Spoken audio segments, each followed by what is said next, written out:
बिस्मिल्लाहिर्रहमानिर्रहीम। अस्सलाम वालेकुम। कैसे हैं आप सब? उम्मीद करती हूँ सब खैर खैरियत से होंगे। आज मैं रूह अफ़ज़ा बनाना सिखा रही हूँ होममेड। उम्मीद करती हूँ आप लोगों को बहुत पसंद आएगा।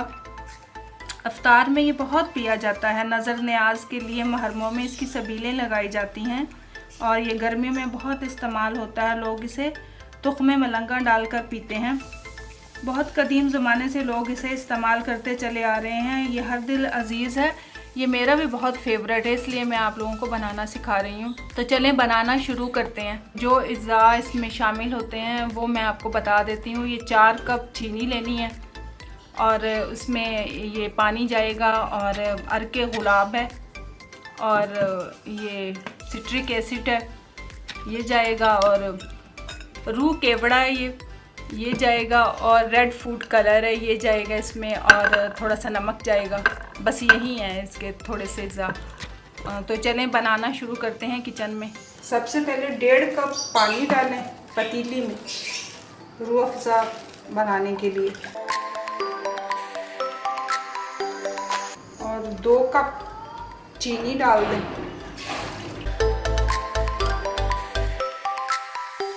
मिक्स करें। आधा टीस्पून सिट्रिक एसिड जिसे टाटरी कहते हैं वो डालें। आधा टीस्पून डाल दें इसमें।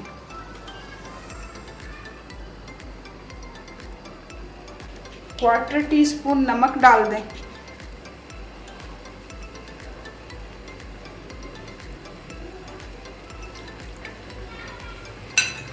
और इसे डिज़ोल्व करें।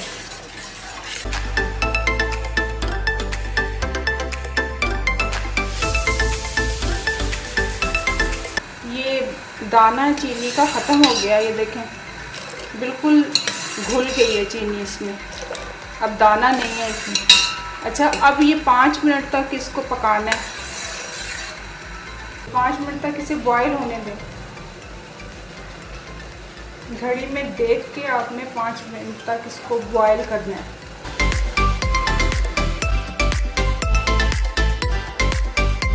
पाँच मिनट हो गए हैं इसको उबलते हुए।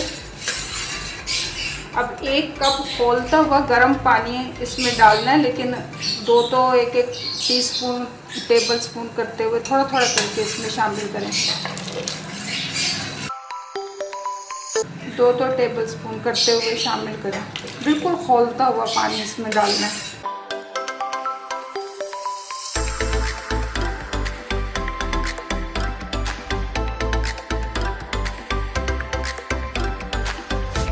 ये खौलना बंद हो गया।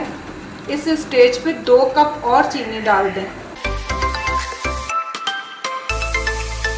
2 कप जो बाद में हमने चीनी डाली है उसे भी डिज़ोल्व कर लें। ये 1 टीस्पून इसमें रेड कलर फूड कलर जो है किसी अच्छे ब्रांड का डाल दें।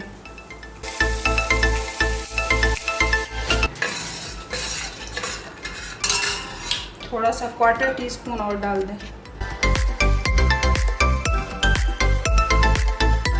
शरबत में चीनी बिल्कुल घुल गई है। अब आखिर में हमने 1 टेबल स्पून भर के अर्के गुलाब डालना है। 1 टेबल स्पून केवड़ा वाटर डाल दें। 1 टेबल स्पून भर के। अगर हम एसेंस डालेंगे तो हमने 1-2 सिर्फ ड्रॉप डालने हैं, लेकिन चूँकि ये वाटर है तो इसलिए हम 1 टेबल स्पून डाल रहे हैं। वाटर बहुत माइल्ड सा होता है और जो एसेंस होता है वो बहुत स्ट्रॉन्ग होता है और वो कड़वा भी होता है। अगर हमने थोड़ा सा ज़्यादा डाल दिया तो हमारा शरबत जो है वो कड़वा हो जाएगा, इसलिए इस चीज़ का ख़ास ध्यान रखना है। और ये चूँकि वाटर है मेरा और इस वजह से मैं इसमें 1 टेबल स्पून डाल रही हूँ। बस चूल्हा बंद कर दें और इसको रनी रखना है बिल्कुल। ये जैसे जैसे रूम टेम्परेचर पे आता जाएगा तो ये खुद ही थिक होता जाएगा। ये जब बिल्कुल ठंडा हो जाएगा आधे घंटे बाद फिर मैं आपको दिखाऊंगी। ये बिल्कुल थिक और गाढ़ा शरबत की तरह बन जाएगा।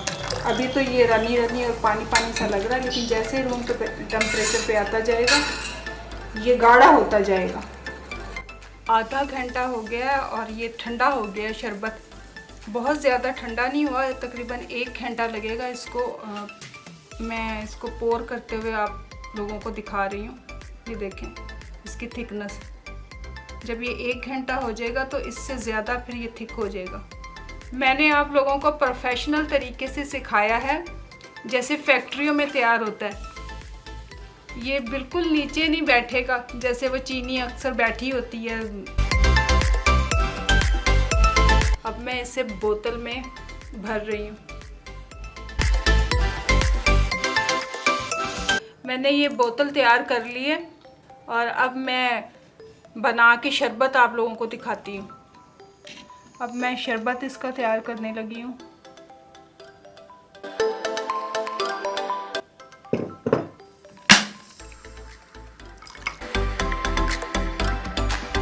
अच्छा, ये सादा है बिल्कुल, और ये लेमन वाला है। लेमन वाले में आप इसमें लेमन जूस थोड़े से ड्रॉप इसमें डाल दें। जैसे बरसात वगैरह है तो उसमें हम लेमन जूस डाल के पीते हैं। वैसे भी ये बहुत फ्रेश कर देगा लेमन जूस। और ये जो सादा है, सादा भी अच्छा लगेगा। अगर तुख बलंगा आपके पास मौजूद है तो वो भी इसके अंदर डाल के पी सकते हैं। इस वक्त मेरे पास नहीं है, वरना मैं आपको डाल के ज़रूर दिखाती। तो ये शरबत बन के तैयार है। उम्मीद है आप लोगों को ये पसंद आएगा और आप बनाएंगे और मुझे दुआओं में याद रखेंगे। अगर आप लोगों को मेरा ये चैनल अच्छा लगता है तो आप इसे लाइक करें, दोस्तों में शेयर करें, सब्सक्राइब करें। और नेक्स्ट वीडियो में मैं फिर हाज़िर होंगी। अल्लाह हाफिज़।